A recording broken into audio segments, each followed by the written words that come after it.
L'UNESCO et l'UEMOA ont organisé les cérémonies de lancement du projet PATIS dans 3 universités de l'Afrique de l'Ouest sur les 8 universités majeures bénéficiaires du projet.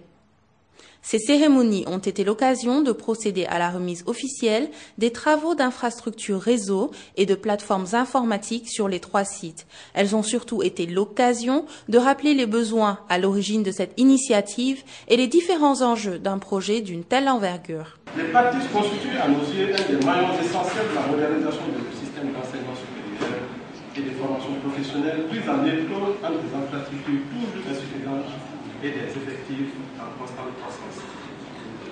Ils répondent pleinement à un besoin exprimé par la communauté universitaire qui, lors des consultations régulières avec la Commission, avait appelé de tous ses voeux une intervention communautaire pour élever le niveau de son équipement en technologie de l'information et de la communication, incontournable pour une mise en œuvre efficace de la réforme licence master. En effet, sans être la panacée, l'utilisation des TIC constitue non seulement une réponse crédible à l'amélioration du contenu d'enseignement, mais aussi un moyen de gestion plus efficace des universités. 35 universités sont concernées. Elles sont organisées autour des 8 universités principales qui constitueront chacune un hub national pour le projet. Avec un investissement de près de 6 milliards de francs CFA, une coopération sud-sud permet à l'UEMOA de débloquer le financement sur fonds propres. Une intervention communautaire qui démontre aujourd'hui que les Africains ne sont plus dans l'attente systématique des aides internationales. Les Africains attendent toujours les donateurs européens pour faire les choses. Et ce projet a montré que si nous les Africains travailler sur la conceptualisation et le financement pour aller plus loin.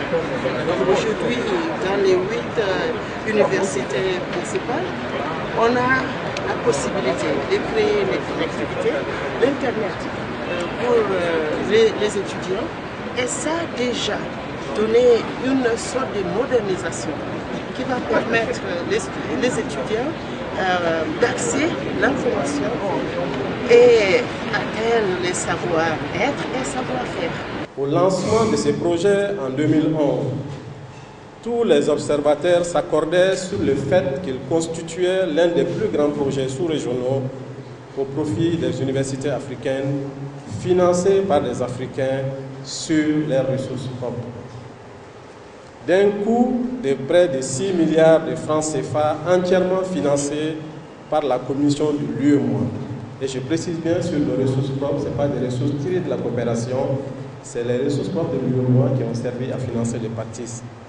Le PATIS est donc un des maillons essentiels de la modernisation de nos systèmes d'enseignement supérieur et de formation professionnelle, prise en étau entre des infrastructures toujours insuffisantes et des effectifs en nette croissance.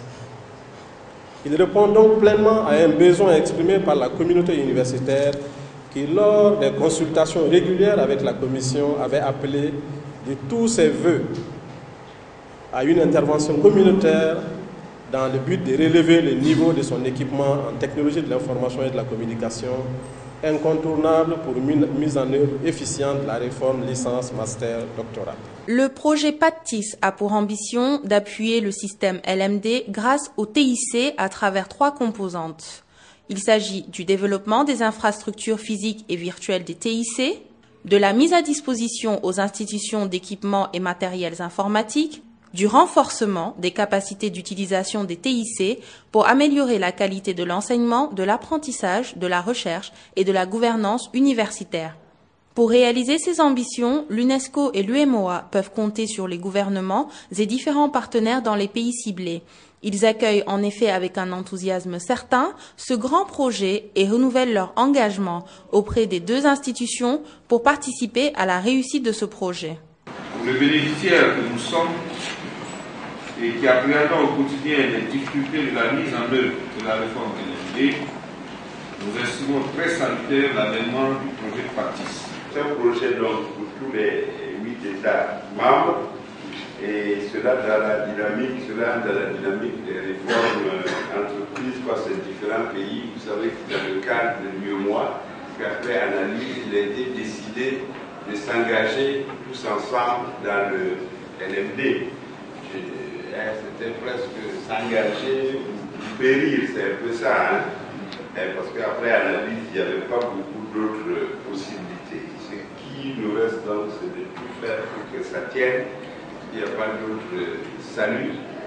Et là, je reviendrai dessus, chacun a quelque chose à faire.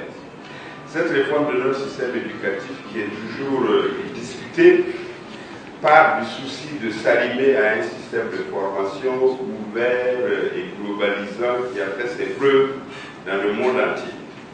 Les difficultés sont nombreuses, mais la réforme est fort heureusement facilitée en partie par le plein essor des technologies de l'information et de la communication, et les équipements et installations du PATIS viennent à point nommé. Je voudrais rassurer l'UNESCO et l'UEMOA que le ministère des Enseignements secondaires et supérieurs reste disponible pour travailler à la consolidation de ce qui est déjà acquis par l'Université de Ouagadougou et qui va être étendu aux autres établissements d'enseignement supérieur de la façon. Merci à l'UMOA, merci à l'UNESCO, merci aussi au gouvernement, ces organismes et ces institutions qui nous permettent réellement de bien former, de former la jeunesse pour le développement de notre sous-région. Merci une fois encore. Ces outils nous permettent de faire des recherches sur Internet. Et via Internet, nous avons accès aux mémoires, aux textes de nos professeurs. Nous avons des données aussi pour compléter le cours donné par le professeur. Parce qu'en système LMD, on dit que le professeur doit donner 40% de son cours et les 60% c'est à l'utilisateur d'aller chercher. Donc ces outils-là nous permettent d'avoir ces données-là pour compléter le cours. Le projet PATIS est un outil qui contribue au renforcement de la qualité de l'enseignement et de la promotion de l'excellence. Les objectifs fixés par le projet partent du constat que les étudiants sont très importants pour le développement en Afrique. Quand l'éducation se met au service du développement, l'UNESCO s'engage auprès des gouvernements et des universités. L'UNESCO reste disponible auprès des universités et continuera à remplir sa mission qui consiste en l'appui et l'accompagnement des États membres dans leur politique de développement, la culture de la paix et la construction d'un monde plus juste et équitable. L'UEMOA, pour sa part, satisfaite des premiers résultats encourageants du PATIS, voit plus loin et souhaite que ce projet suscite un engouement international. Nous sommes en pleine phase d'élaboration d'un projet pour aller chercher ces financements. Nous devenons crédibles pour aller le chercher parce que nous avons déjà construit l'infrastructure de base. C'est pour dire que ce n'est pas terminé, ce n'est qu'un début et ensemble nous essayons d'aller le plus loin possible. L'UNESCO et l'UEMOA ensemble pour soutenir les réformes universitaires en Afrique de l'Ouest.